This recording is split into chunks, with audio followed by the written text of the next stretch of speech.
This video was brought to you by Brilliant. If you live in the UK, you'll have probably heard about the UK's mortgage crisis.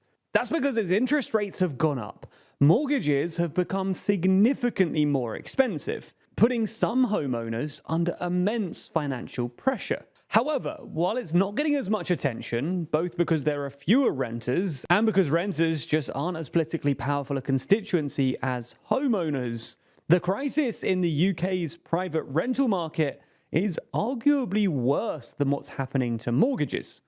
Rents are rising far faster than earnings, exacerbating the cost of living crisis and sparking an unprecedented wave of evictions. So in this video, let's take a look at the UK's rental crisis, why rents are going up as fast as they are, and how to solve it.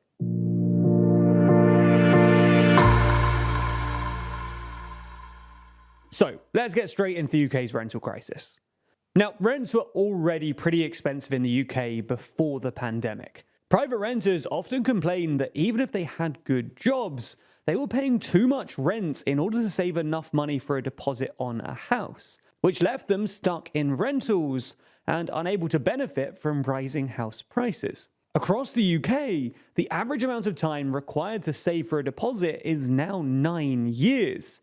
And in London and other desirable cities, that rises to nearer 15 years. Ultimately, this disproportionately affected young people who are far more likely to rent. For context, 65% of Brits own their own homes, while 17% are in what's called public housing. That's housing associations or council housing. That leaves the remaining 18 or so percent in private renting. However, of that 18% in private rented accommodation, 78% are between 25 and 34, compared to about 25% in the wider UK population. As such, a new term, Generation Rent, has appeared to describe the young people stuck in the private rental market and unable to save enough for a deposit. And that's unsurprising, because even before the recent spike in prices, UK renters were spending an average of 23% of their income on rent. And in London, that figure rises to 38%. And it gets worse than that, because a third of renters spend at least 50%, which is considered severely rent burdened, according to a survey of 11,000 people by Spare Room, the flat sharing platform. Unfortunately for renters though, since the pandemic, prices have risen sharply, exacerbating the pre-existing crisis. Now, the data varies a bit, but according to analysis by the Financial Times, rents in the UK are currently up 10% year on year, and that follows a steep increase last year too. In fact, UK annual rent increases set a new record for 12 consecutive months leading up to April this year, according to ONS data going back to 2016. That means that newly let properties are now 25% more expensive than they were when the pandemic hit in 2020, according to the estate agents Hamptons. And in London, the problem is particularly acute.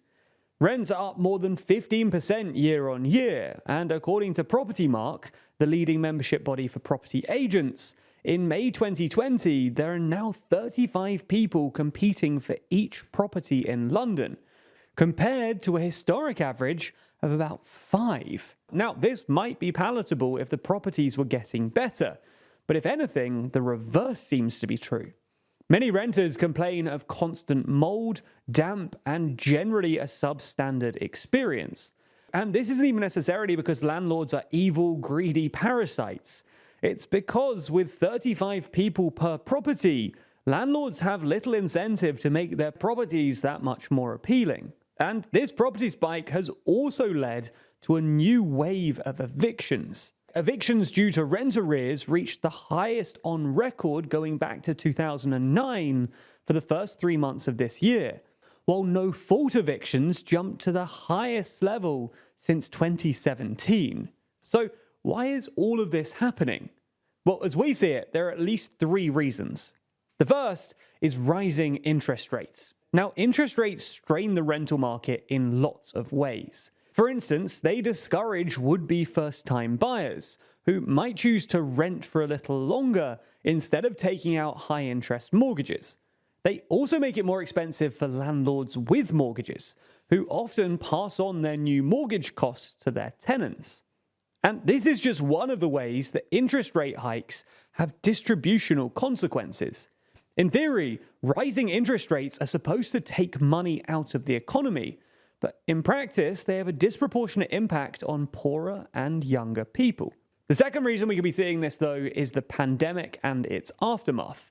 During the pandemic, the rental market cooled down significantly because no one was moving out. And the stamp duty holiday that the government introduced helped to prop up the housing market during the pandemic, which encouraged lots of landlords to sell their properties. In fact, some 140,000 landlords retired over the pandemic, according to Hamptons, which means less supply and therefore higher prices. But the third, and perhaps most important reason, is just the lack of houses. In order to maintain supply, the UK needs about 250,000 new houses annually. But since the 1970s, we've only averaged 160,000. This leaves UK house building looking lackluster by international standards. From 1980 to 2004, the UK's housing stock grew by 2.4%, while French housing stock grew by 3.2%, and German housing stock grew by 3.7%, according to data from the European Mortgage Foundation.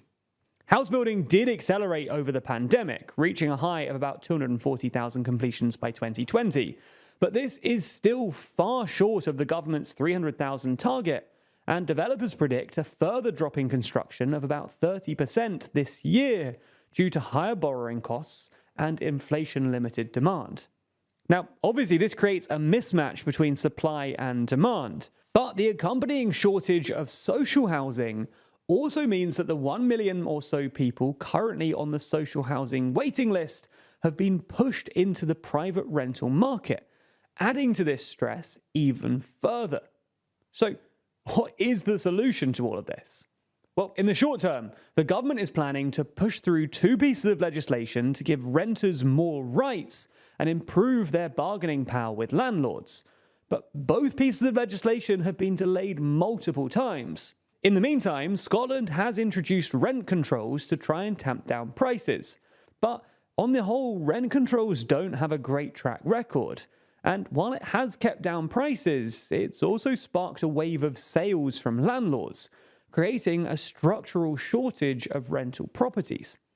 In the long term then, the only permanent solution is to build more houses. But the Tories haven't been very good at this, both because the Conservative base of homeowners and landlords benefit from a housing shortage, but also because many Conservative MPs take a not-in-my-backyard attitude to housing, which means that even if they're in favour of more houses in general, they don't like the idea of them being built in their constituency. And even if this was to change, it won't make much of an impact anytime soon. That's because most analyses agree that a 1% increase in housing stock would cut prices by less than 2%. But regardless, it needs to happen if we're ever going to solve this problem when it comes to buying or renting properties. Irrespective of what happens next, though, it's interesting that even as people ostensibly into politics, the TLDR team spends more and more time analysing data and economic information as it becomes more and more critical to our lives.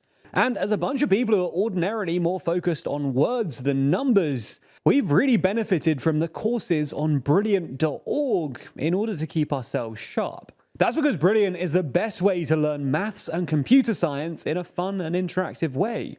From foundational and advanced maths to AI, data science, neural networks, decision making, and more, with new lessons added monthly. Even if, like us, you don't think of yourself as a traditionally STEM kind of person, these courses could prove incredibly useful for your life and career.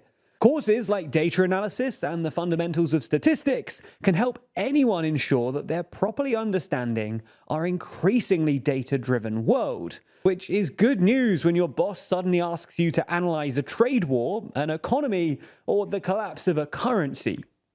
just hypothetically. Anyway, you can try everything that Brilliant has to offer for free for a full 30 days by clicking the link in the description. Plus, the first 200 of you to sign up will get 20% off Brilliant's annual premium subscription. Thanks for your support and for watching TLDR.